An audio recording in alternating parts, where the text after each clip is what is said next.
Hey guys, so again, Sunday morning, Sunday afternoon, I gotta say.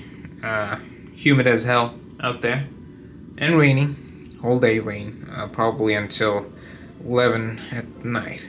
So I was able to get in to shoot these two. So what I have is the A7S III on the right and the A1 on the left. The reason I got the A7S III is because that was my first true cinema camera or hybrid camera which I wanted to use to record video. This was in 2021, I guess. I got it as soon as it was available because of the pandemic. There were some shortages, as we all know, and I was able to get this one from B&H brand new for like whatever the price was back then, 34, 38. I think it was 34. The FX3 is 38.99. I don't know, but I was able to get one of these, right? Amazing. At that time I did not know how to use log or what the difference was between 10-bit, 8-bit.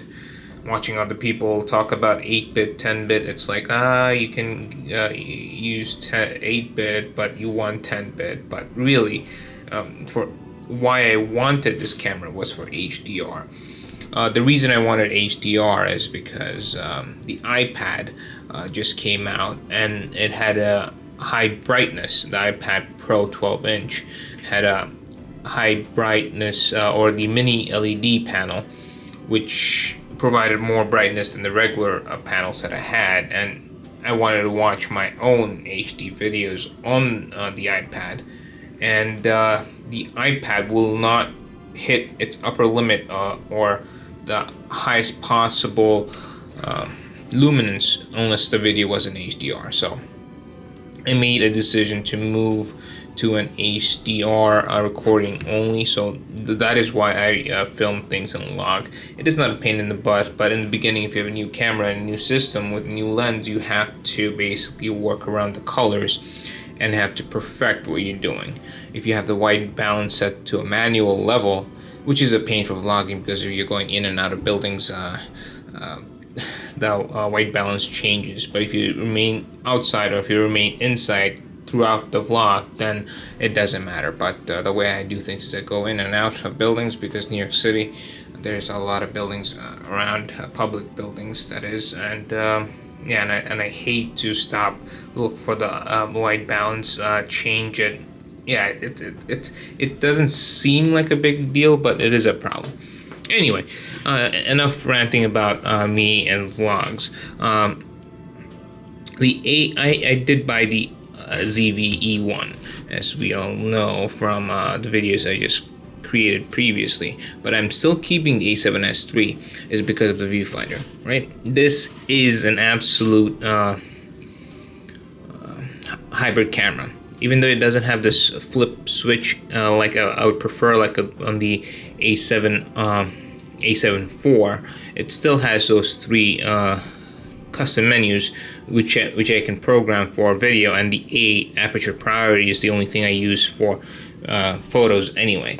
So I only use one for photography and 3 rest for video.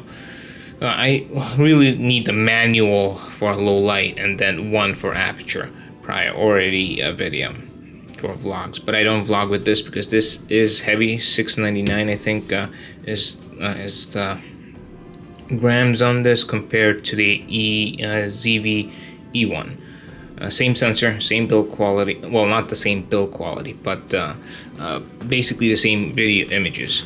Now, one thing I like the difference is that this thing has a fully HDMI output. So this is and it also doesn't overheat. So this is a great studio camera.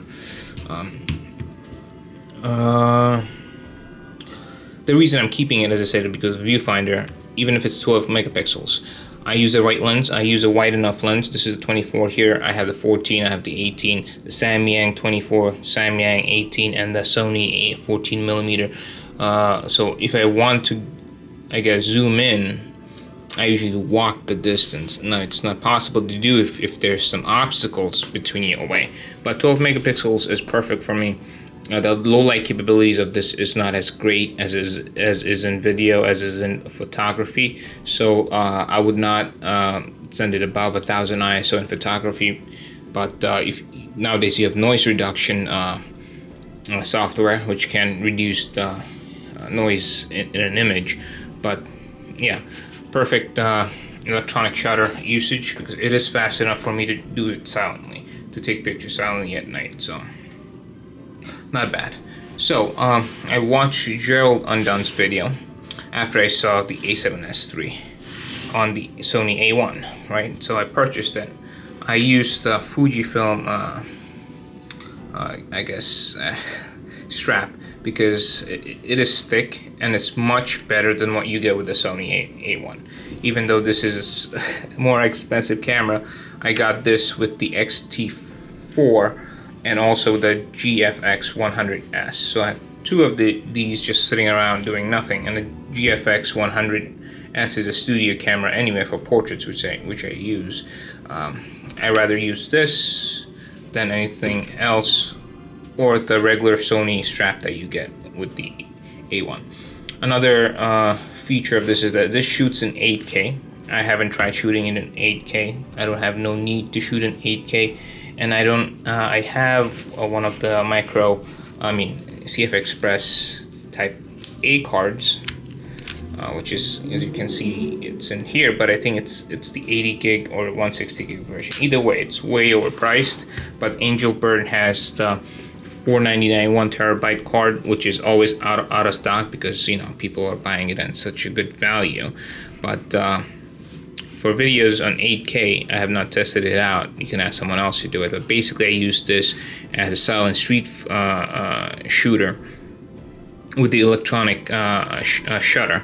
So I only took probably around like 100 pictures. Love the quality of it with the 24 2.8. As you can see, very, very compact. And as a travel camera with these, I guess, gaffer taped on, maybe I want to cover this golden A1 sign right here. But other than that, great street camera, very compact, easy to use. One flaw currently that I have is that this is not a flippy screen, right? So this is, again, I have gloves on, not enough grip, but this is not a flippy screen, and that's a problem for vlogs. 8K vlogs, I told you, 1080p is perfectly good enough. If you want to do 8K, good luck to you. The storage is a problem. I do store all of my data, so yeah. I would also prefer the movie and photo selector dial. It does have a nice two stage selector dials on the left, but I would prefer the movie and picture selector dial as in the A7 IV. This doesn't have any selector dials on the left hand side, but you can probably stick a cold shoe with some glue in here if you really want another spot to put your thing. You do get, well, you don't get it, but Sony does have this B something, I don't know, but this thing costs $260 without tax. So you stick this in, but the problem is that every time you want to travel with it, you put it in your camera bag, this thing sticks up, right? So this thing sticks up, so you have to take it out. You have to take this thing out, but then you have to carry around these covers, because they have electronic contact points here and there, and you don't want dust or water or anything to get in between those connectors, because that is a recipe for disaster. It's easy if you have a blow, you can blow the dust off, but water is a major issue. I have not run this through a scenario where there is rain or drizzle. I don't run any of the cameras through that unless it's a GoPro or maybe the DJI Action 3. I would not run any camera unless maybe you shoot for Nat Geo or one of those, I guess, I can't remember, but National Geographic. You shoot for those people, then you're getting highly paid, or hopefully you're getting paid enough to have a camera that is weather sealed, not only resistant but sealed. I'm I don't know what Sony claims on these connectors being weather resistant or weather sealed, but I will not take them because replacing these things or getting them repaired is a pain in the butt these days. Everything is so expensive, and they encourage, since they're so expensive, it encourages you to buy another camera or their latest product. So street compact travel, 24 or even shorter, 18 millimeter. 18 millimeter is a little bit I guess longer than a 24, but it's the same aperture, 2.8. For city, the 18 is what I'll recommend, but for everyday carry, if you're not in a highly dense compact city, then the 24 will do the job, or maybe even a short zoom. F4, I would not recommend F4 because shooting at night is always a problem, but you can raise the ISO on this pretty high. I know Marcus Pix did a video comparison. He also did a comparison between this and the A7R5, sorry. And he did not like the colors. I don't shoot as much as he does photography, so I do not know. I cannot contest to that, but yeah, it works silently, and it gets the job done for me for the 100 pictures that I took in Astoria. This I used, I didn't use much at all, probably got 10 to 15 hours of footage, and now it's just sitting there collecting dust since I have so many other options, and I have the ZV-1 for the day and the ZV-E1 for the nighttime shootings that I currently do.